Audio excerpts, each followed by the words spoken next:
And we are live tonight from the Outer Rim in what is another gorgeous night here from Urza's Holotable Hall. How are you guys doing? And we are back in action tonight with what may be a very reasonable and approachable way to counter the unstoppable force that is Jedi Knight Revan.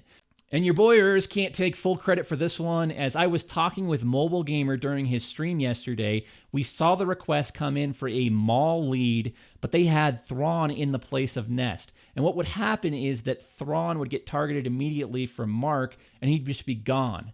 So Mobile Gamer swapped in Nest, and we really saw some interesting fireworks go off. But he couldn't really explore the idea to the fullest while live on stream because he was just getting so many donation requests for other team comps. So I did a stream later that night and tested it, and I was able to get it to win. But the difference is my mods are a bit more even. I think Mobile Gamer had a really strong defensive team in there with really strong mods, super juiced up mods. So after getting pretty much obliterated all week from testing against Revan, this is the one team I've had a decent amount of success with. So Hall, I'll leave it for you to decide. Can Maul rise up from the ashes of metas gone by and be a viable offensive solution for Revan? Or is he half the Zabrak he used to be? You better believe questions will be answered tonight. Let's hit it.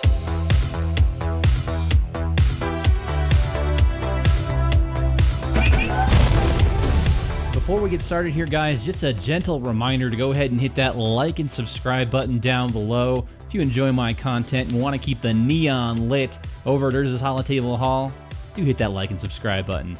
So the first thing you guys will notice here is that the Sith are going to stealth under Maul leadership with Dancing Shadows there, which is probably the coolest name for a leadership in the game. Anyways, this is where Nest comes in. She is going to take a beating from here to next week. The amount of early offense that Revan and the crew have is just sort of nuts. She's going to soak up all that early offense, all that early damage. It's nothing other than extraordinary to watch. Under a Revan lead, her health pool is going to get reduced to next to nothing. You guys are going to slowly see this transform basically into like a day one Clone Wars Chewie JC level of a health bar. It's pretty crazy. But the longer she's there standing, the more likely you are going to win this, and the more she's going to help with the event. And what I mean by that is, if she's not stun locked and you mod her for tenacity, you can expect a healthy dose of counterattacks and exposes, which really help fuel the Sith here to win the fight. It's also fantastic for clearing GK's variable taunt because she's constantly counterattacking, and with her dispel on basic, it works super effectively. And let's pause for a sec here, guys. Can you believe I'm sitting here advocating for the Sith? I know, it's crazy. It just feels sort of gross, to be totally honest. But we have a new common enemy that we have to direct our attention to. As far as who to isolate, I think a lot of people recommended in my stream last night to isolate GK. But I don't sort of agree with that line of thinking, and here's why. I think Grandmaster is probably the best option, or the better option, to simply shut down all that Foresight spam. I think it's equally annoying as the variable taunt on GK, and I think it's just a lot harder to deal with. So I would say Grandmaster Yoda, and if he's like stealth or unavailable to get to, Revan is an equally good choice as well.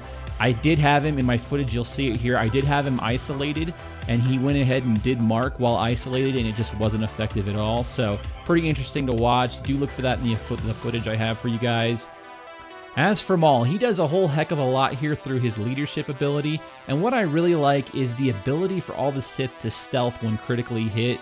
With the Triumvirate being so tanky as they are, they really can soak up a lot of damage, and when they're constantly stealthing, that damage gets kind of spread around evenly and allows you to kind of bide your time for an Annihilate or Held by Hatred. The AoE Daze is equally as fantastic here. It feels like you can really slow down the other team a bit, and in my testing, it really felt when I landed that was kind of at the critical point in the battle in which I started to take control. So just a weird little observation I noticed there. It's really when you start to overcome those Jedi. As for me, the Hermit Yoda variant felt a little bit stronger. and that's simply because I didn't know when to expect that big heal from Hermit Yoda. And if that thing goes off, it can really derail you, as your primary goal is to really get these guys down when they're low enough and really convert this into a win. There are people out there, with that being said, that prefer the Jolee Basti version. Very intelligent players, like guys like Warrior, who is running that team in his arena right now. He says the Basti Jolee version is a bit tougher. It could just be that I don't have the kill order quite down yet, but in my footage, I think I got through the Basti Jolee version a little bit better. But, you know, again, time will tell here, guys, so we will see. Lastly, let's do the old mod disclaimer here, since we've got a lot of new people to the hall, and I'm seeing that guy, you know which guy, show up a bit more.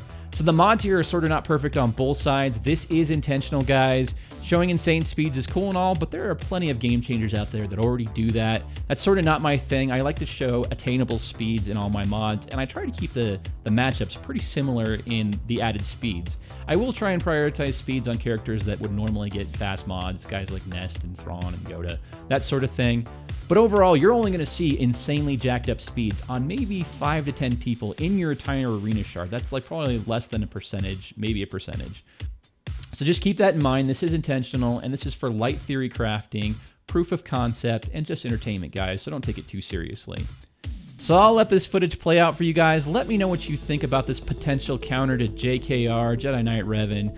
Gentle reminder, this is for offensive purposes only. Let me know in the comments down below what you think of Revan so far.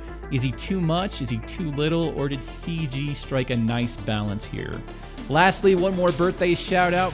We got more October birthdays, guys. My man Adam M a couple days ago. Hope you have an absolutely amazing birthday all the way from me to you.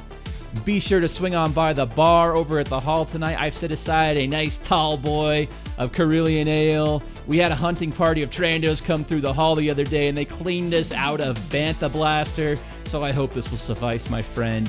And please holotable responsibly. And if you've got an upcoming birthday or a game changer request, why don't you swing on by Urza's Holotable Hall Discord server and let me know. It's your ultimate social hub for Galaxy of Heroes. It's dressed to impress, and the Twi'leks always drink free. Stop on by, say hi, ladies are welcome. The synthwave is always cranked, the neon is always lit, and the holotables, baby, the holotables are hot. Red hot.